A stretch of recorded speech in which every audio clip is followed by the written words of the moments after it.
Hello everyone, welcome back. Today we're going to build a simple command line program in Go that fetches a random inspirational quote from a public API. The API we are using is from API Ninjas. It's a free quotes API that requires an API key in the header. So you can create your account here and get your own API key. This service offers you a wide variety of public APIs for free that you can use freely in your program. So we'll use a public API for random quotes in this tutorial.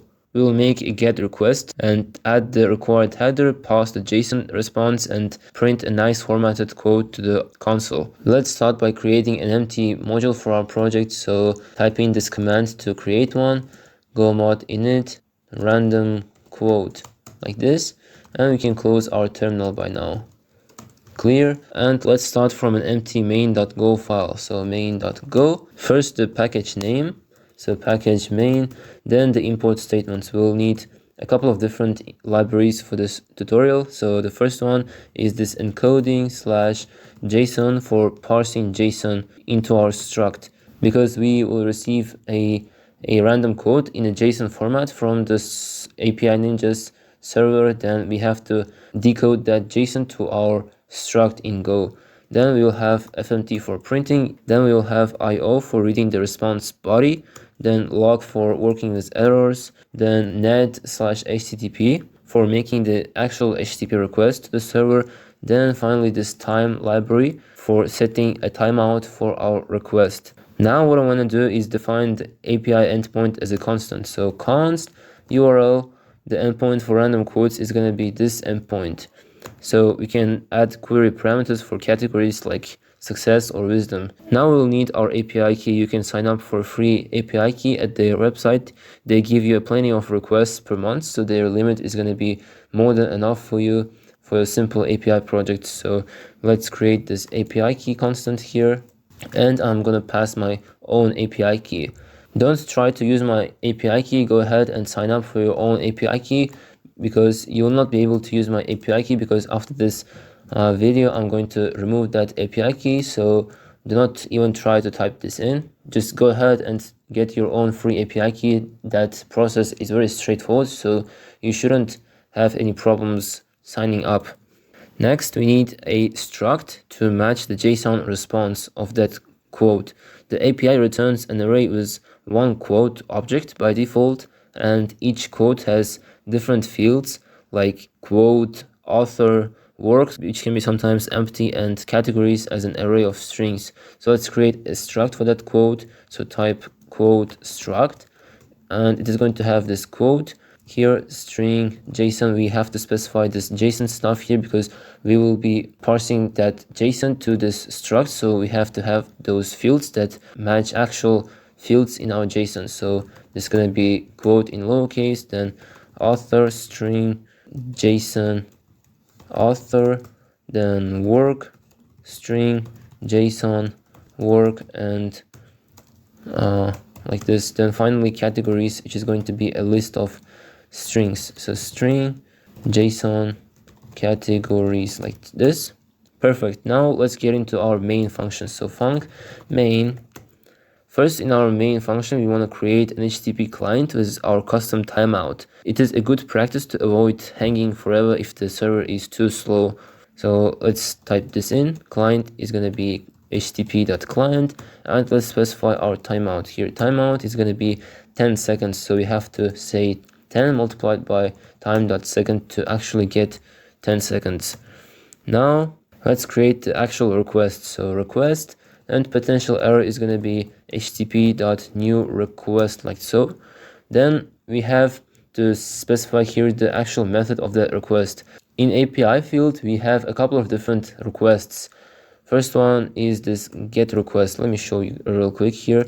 The first one is this get request. This get request is used for retrieving some kind of data from the server.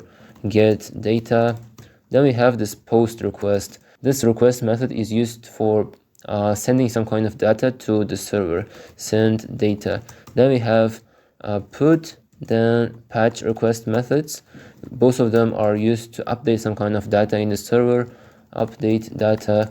Then we have delete which used to delete some kind of data from the server. And we also have some other request methods which are less popular. Those five actually are the most essential ones. You have to care about them. So the actual request method that we want to use here is this get, because we want to get a random quote from that server. That's why we want to use this get request to get the data. So let's specify here the get request type, the request method in all uppercase. Then we want to specify our URL, and the body's reader is going to be nil for now, because we will be reading the body of that response that we get on our own later on. Alright, now we have to check that error here. If that error does not equal to nil, we want to say log.fatal_ln, display this error message and exit. So error creating request, and let's provide our error message here. This function is going to display that error message to the console, and after that terminate the program immediately. After that, we want to add our API key as a header to our request. So we can say that by saying request.header.add, which is going to add a new header to our request header. So the key of this header is going to be x/API/key, and we want to specify our API key here. If this API key is wrong or it is empty, our request is going to fail. It is going to crash, saying that our API key is invalid. So now it's time for us to send the request. So response and error is going to be client.do, and here we want to specify our request that we have created. So if that error does not equal to nil, we want to once again print the error message and exit the program. So error sending request here. Then we always want to defer closing the body to free all the resources from our response. So let's say defer response.body.close, like so. Now we want to read the entire body of the response. So the body of the response is going to contain the actual data that we want to get, which is the quote. Let's read the entire body of the response. So body and error is going to be equal to the IO that we have imported up there. Then read all. Then response.body. Then if that error does not equal to nil, once again, let's display that error message. Error reading response,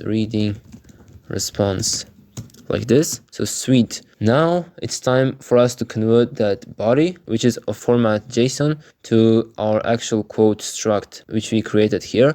So for that, let's utilize the JSON function of unmarshal, then provide our body, then this slice of quotes that we will create in a second. This unmarshal takes this full body and converts that into valid Golang structs. This quotes is going to be a slice of quotes. So quote, quotes, and slice of quote.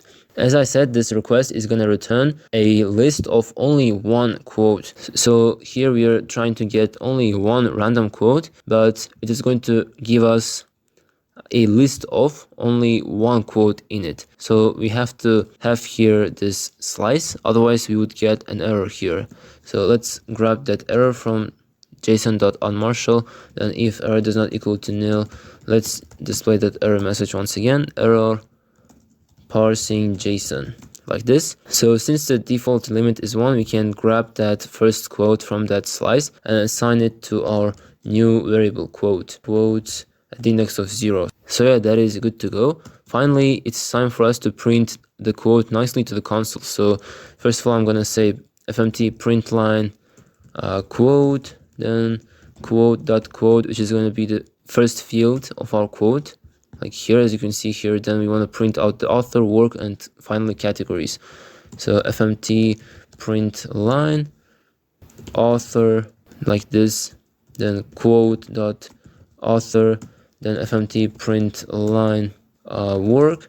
This work sometimes can be an empty string, so sometimes this work is not going to be displayed, so that's good to go. So work. Then finally we want to display the categories. But categories is a slice of strings, so it is a good idea for us to use a loop to iterate over them and print them individually. So fmt print line here categories, then let's use a simple loop. So I'm going to ignore the index, which is this first value, then I'm going to grab that category in range quote dot categories like this. Then fmt print line this dash, then plus this category like this. Alright, that's the complete program. Now this is a complete random quotes application that fetches a random quote every time you run it from a remote API server. So let's try to run it now to check to see if it is going to work correctly or not. So open up your terminal and run it. Go run dot and wait a couple of seconds. And we have this code that says labor gives birth to ideas. The author is this Jim Rohn. The work, as I said, can be sometimes empty. So in our case, the work is empty. And categories are life, philosophy, wisdom, and success. So let's try to run this program one more time to check to see if it is going to give us some other quote other than this one. So let's say go run dot one more time and give it some time to get that random quote. And we have another quote that says being number one doesn't mean you're the best, which is absolutely correct. The author is this person. I cannot pronounce this, sorry. The work is empty one more time, and categories are success, truth, and wisdom. So let's clear that, and our program is working quite well. It is fetching different quotes every time we run it. So this is a great example of how easy it is in Go to work with REST APIs, create a client, add headers, send request, read body, unmarshal JSON, and so on and so forth.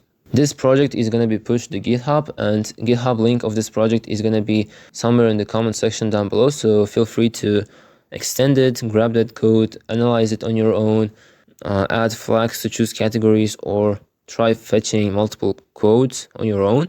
Thanks for watching. I hope you found this video helpful. If so, let me know by hitting a like button and leaving a comment what kind of tutorial you want me to make next.